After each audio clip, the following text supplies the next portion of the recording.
Les ennemis de l'Afrique, ils ont maîtrisé ça. Ils savent comment aborder l'homme noir par les sentiments, par les croyances. Parce qu'ils savent que l'homme noir, il est très sensible à ça. Et nous, quand on y rentre avec tout le corps. C'est-à-dire, on n'y rentre pas avec les réflexions. C'est pour cela que j'ai dit, vous avez trouvé plein de souverains musulmans, plein de souverains noirs musulmans, quand ils se sont convertis à l'islam, ils aidaient les Arabes à capturer. Ils aidaient des razzières arabes à capturer les esclaves noirs, non musulmans, qu'ils estimaient esclavagisables. Pourquoi? Parce que pour eux, ce n'était pas leurs frères.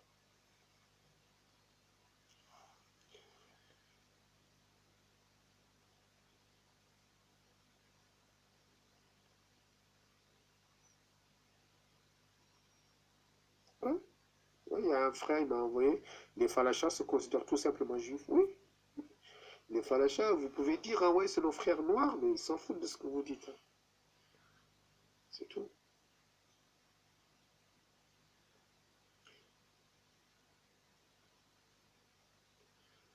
Donc, comme j'ai dit, le plus important aujourd'hui, ce n'est pas de blâmer le royaume du Congo, ni le royaume du Bénin. Le plus important aujourd'hui, c'est que toi, tu sais que notre président, il est inutile, il est inefficace. C'est que toi, tu ne laisses pas, toi le Renoir qui regarde là, toi que tu ne laisses pas l'esclavage ou le racisme passer par toi. Que tu te battes jusqu'à la mort pour protéger ton frère Renoir parce que tu as vu les résultats de ce que ça a produit. C'est ça le plus important. Mais tu ne peux pas compter sur un Macky Sall, tu ne peux pas compter sur un Ouattara, tu ne peux pas compter sur un Alpha Condé, tu ne peux pas compter sur un Félix Tshisekedi, ni les rois, ni les chanteurs, ni les footballeurs, ni les... Ils ne sont rien du tout. Ce sont des gens qui ont déjà vendu leur âme au système. Parce que pour être dans le système, il faut accepter les valeurs du système. Le système ne va pas te donner la fortune si tu ne joues pas son jeu. C'est ça le plus important. Le plus important, c'est qu'on soit conscient de ce qui a été fait. Pas avoir la haine des Blancs, ni avoir la haine des Portugais, ni des Arabes. Le plus important est que ça ne se répète pas. Et que chaque Noir dit, je suis conscient de ce qui a été fait. On a roulé mes parents dans la farine. Maintenant, il ne faut plus que ça se répète jusqu'à la fin du monde. Et qu'ils transmettent ça à ses enfants. C'est ça le plus important. Et c'est ça qui fait peur à nos ennemis. C'est ça qui fait peur aux ennemis du peuple noir. Qu'on soit conscient et qu'on transmette ça à nos enfants. Parce qu'ils savent qu'ils peuvent amener toutes les maladies, ils peuvent amener toutes les armes. Jamais de la vie, la race noire, elle va s'éteindre. Elle va toujours être là comme témoignage de la grandeur et de la puissance de Dieu. Elle est là. Elle ne bouge pas. Même si toute l'humanité a cristallisé ça et ne son mépris contre elle, la race noire, elle va toujours rester. Je ne sais pas pourquoi, mais peut-être c'est un témoignage de la puissance de Dieu, parce que Dieu, il est toujours avec les faibles. Jusqu'au jour où les noirs, ils vont devenir oppresseurs, et là, Dieu, il va les balayer. C'est tout.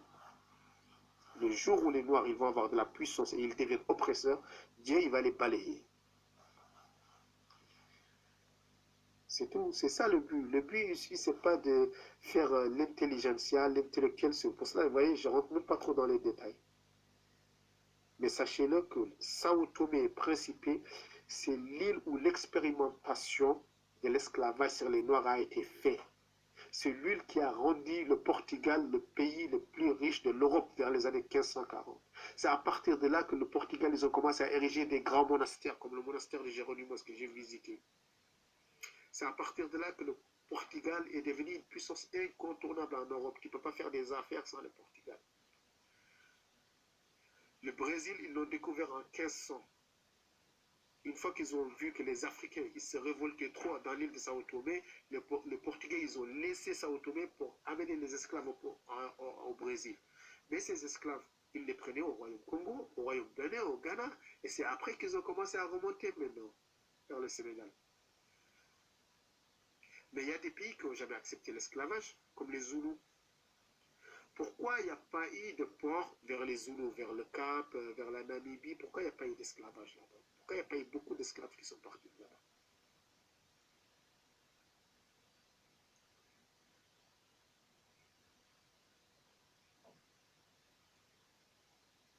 D'accord?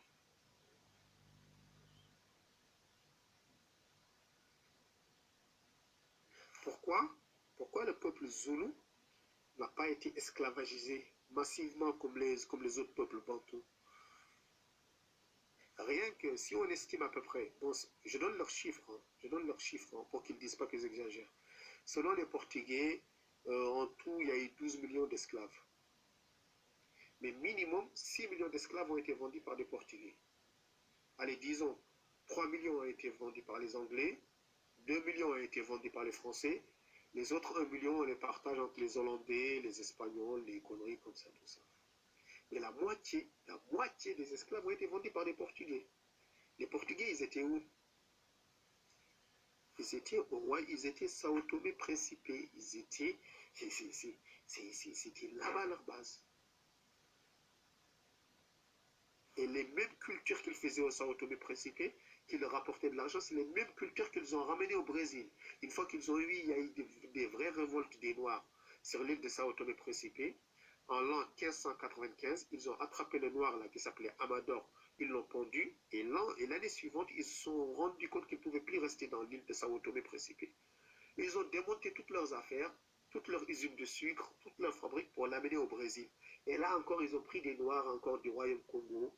Maintenant, ils ont commencé à monter Ouida, ils sont partis au Ghana, tout ça. Et tous ces gens-là, on les a amenés maintenant directement au Brésil. On les a amenés plus travailler au Sao Tomé Principe. Mais le premier esclavage des Noirs a été fait en Afrique par les Portugais. Sur l'île de Sao Tomé Principe.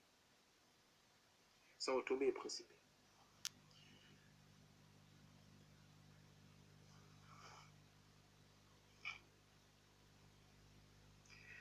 Donc c'est ça le but. Le but, mes frères, c'est que toujours garder sa dignité d'homme noir. Ne pas donner un iota. Un iota. Il y a une phrase dans le Coran qui dit qu'un musulman doit pouvoir se battre contre 10 personnes. Un minimum contre 2 personnes. Eh bien, j'aimerais vous dire, chers frères noirs, un noir devrait pouvoir combattre 10 personnes. Un noir croyant. Au minimum contre 2 personnes. Ne laissez jamais, jamais le mépris ou le manque de respect passer par vous. Ils peuvent parler sur Internet, ils peuvent envoyer des messages par Internet, faire du bruit, faire des trucs, mais dans la vraie vie, c'est ça ce qui compte. Même s'il y a 10 personnes en face de vous qui veulent vous esclavagiser, préférez la mort. C'est eux qui vont fuir. C'est ça le but. C'est ça le but de toutes ces vidéos. Le but de toutes ces vidéos, c'est pas que vous sortez là, qu'on se rabâche avec des idées, ouais, l'Afrique, machin, tel roi, ça c'est... Maintenant, c'est à la portée de tout le monde, c'est dans tous les... Vous tapez Google, vous n'avez même pas besoin de moi pour ça. Vous tapez l'esclavage, vous tapez Portugal, vous tapez tel roi. En 2 jours, vous connaissez plus que moi. Le but, c'est qu'est-ce que vous allez faire de cette science. Une science qui ne vous amène pas vers le positif.